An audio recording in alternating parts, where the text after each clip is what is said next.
आपल्यासोबत यामिनी जाधव आहेत. मॅम, काय सांगाल, कुठल्या विषयावर सदनामध्ये तुम्ही आज प्रश्न उपस्थित केला, काय मुद्दे मांडले त्याविषयी?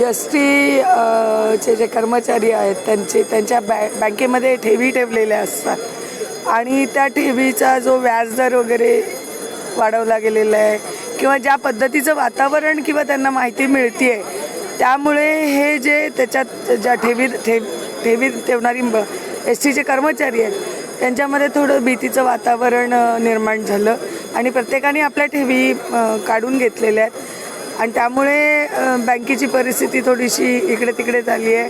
रोहित पवारांनी सुद्धा तिकडे त्याच्यावर जो संचालक मंडळाचा जो काय अध्यक्ष असतो त्याचं वयोमर्यादा विचारली आणि तीही चुकीची होती. त्यांनी तो प्रश्न मांडल्यामुळे मी तो पुन्हा रिपीट केला नाही की 22 वर्षाचं वयोमर्यादा नक्कीच त्याच्यात नाही आहे आणि 22 वर्षाचा एवढा कोवळा तरुण तिथे त्या एवढ्या मोठ्या पदावर बँकेच्या आणि गरीब वर्गातील लोकांच्या ठेवी ज्या बँकेत आहेत त्याच्यावर ठेवल्यानंतर त्यांनी काय निर्णय घेतोय कसा, कारण तरुण रक्त असतं, अनुभव कमी असतो आणि त्या दृष्टिकोनातून आम्ही तिथे तो प्रश्न मांडला होता. रोहित पवारांनी बरेच मुद्दे कव्हर केलेले त्यामुळे मी 2च प्रश्न विचारले. एक तर त्यांना त्या महामंडळाला किंवा जे ST महामंडळाचं जे ज्या बँकेचं मंडळ असतं त्यांना तो अधिकार असतो का व्याजदर ठरवण्याचा, तो एक प्रश्न विचारला. दुसरं जे निबंधक त्याच्यावर बसवलेले आहेत शासनाकडनं आढावा घेण्यासाठी, तो आढावा मंत्री महोदयांनी सांगितलं आहे की 2 महिन्याचा पिरियड दिला आहे, पण तो 2 महिन्याचा पिरियड म्हणजे केवढा, टाईम बॉन्ड कधी संपतोय आणि तेवढ्या कालावधीत तो येईल का आढावा अहवाल, आणि आला तर त्याच्यावर काय आपण कारवाई करणार. जर हे सगळं परिस्थिती आज आपल्याला दिसते तशीच आहे असं समजलं तर आपण त्याच्यावर काय कारवाई करणार असे प्रश्न मी उपस्थित केले. मतदारसंघामध्ये तुम्ही कुठले विकास कामं केलेली आहेत आणि पुढील काळामध्ये कुठली विकास कामं करणार आहेत त्याविषयी थोडक्यात सांगा. मला वाटतं मतदारसंघामध्ये मी काय विकास कामं केलेले आहेत ते मला विचारण्यापेक्षा माझ्या मतदारांना विचारलं तर जास्त चांगलं होईल.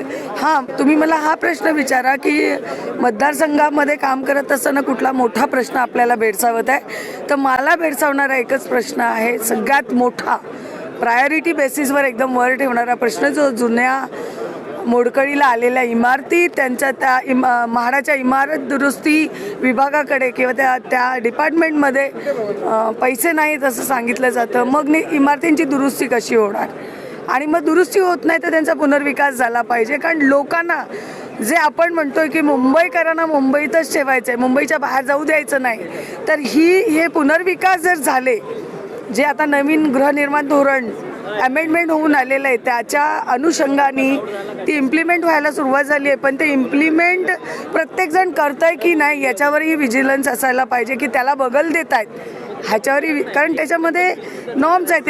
एका बिल्डिंगला अमुक एका कालावधी झाला, त्याचं वयोमर्यादा एवढी झाली की त्याचं कंपल्शन आहे की त्यांनी रिडेव्हलपमेंटला किंवा पुनर्विकासाला गेलंच पाहिजे.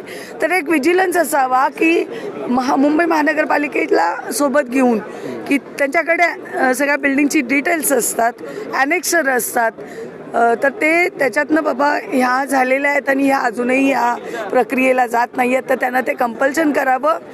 आणि माझ्या विभागातल्या ज्या इमारती आहेत, सेज असतील नॉनसेज असतील, तर त्यांची ज्यांना गरज असेल त्यांची दुरुस्ती आणि ज्यांना पुनर्विकासाची गरज आहे, पुनर्रचित व्हाव्यात, त्यांचं रिडेव्हलपमेंट व्हावा, हा मोठा प्रश्न आहे. सेकंड आहे की ऑफकोर्स कोविडनंतर बरेच तरुणांनी आपले नोकऱ्या गमावलेल्या आहेत, पण महाराष्ट्र शासनाच्या माननीय मुख्यमंत्री महोदय, दोन्ही उपमुख्यमंत्री महोदय माननीय जे आहेत, त्यांनी ज्या योजना बाहेर आणलेल्या आहेत या लोकांसाठी, त्याच्यामध्ये बऱ्याचशा योजनांअंतर्गत आपण या तरुण वर्गाच्या हाताला काम देऊ शकतोय, त्यांना व्यवसाय देऊ शकतो. पूर्वी असं म्हणायचे की व्यवसाय करणं म्हणजे धोक्याचं आहे, नोकरी असावी, फिक्स नोकरी असावी, ज्याला एक फिक्स पगार असतो महिन्याच्या काठी, पण आता ती परिस्थिती गेलेली आहे.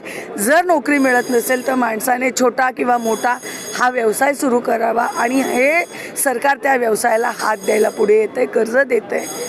कर्ज देतं आहे, अनेक योजनांच्या अंतर्गत कर्ज मिळतं आहे व्यवसाय करायला, तर तरुण वर्गाने याच्याकडे वळावं आणि तो माझा प्रयत्न असेल की तरुण वर्गाला याकडे वळावं. सत्ताधारी आमदारांची आमदारकी टिकावी म्हणून सत्ताधारी आमदाराची आमदारकी टिकावी म्हणून सत्ताधाऱ्यानं आमदारावरती निधीची खैरात केली असं विरोधकांचं म्हणणं आहे. त्याविषयी मला असं नाही वाटत आहे, कारण तुम्ही जर माझा, आता मी इथे कोट नाही करत, पण तुम्ही पत्रकार आहात, तुम्ही जा आणि मला आत्ता या वर्षभरात किती निधी मिळाला आहे तो पहा. जर खैरात झाली असती तर मला वाटतं माझ्याकडे पण 100, 200, 300 कोटीचा असा आकडा असता, पण तसं काय नाही आहे, गरजेला आहे तेवढं मिळालेलं आहे. धन्यवाद. हे होते आमदार यामिन जाधव. कॅमेरामॅन हर्षल कांबळेसह मी गुणवंत दांगा, DRV न्यूज, नागपूर.